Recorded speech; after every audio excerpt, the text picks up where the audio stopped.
Кои са петте основни фактора, които обуславят повишаването на цените на недвижими имоти в България през 2024 година?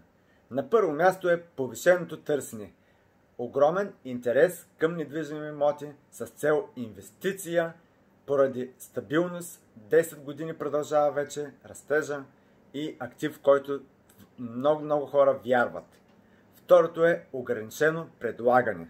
Имаме недостиг на имоти в ключови локации.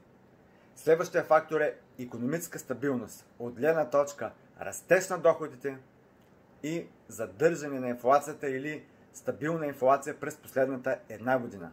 Следващия основен фактор е достъпност до кредитиране, гъвкави условия от банките, ниски лихвени проценти, дългосрочно кредитиране.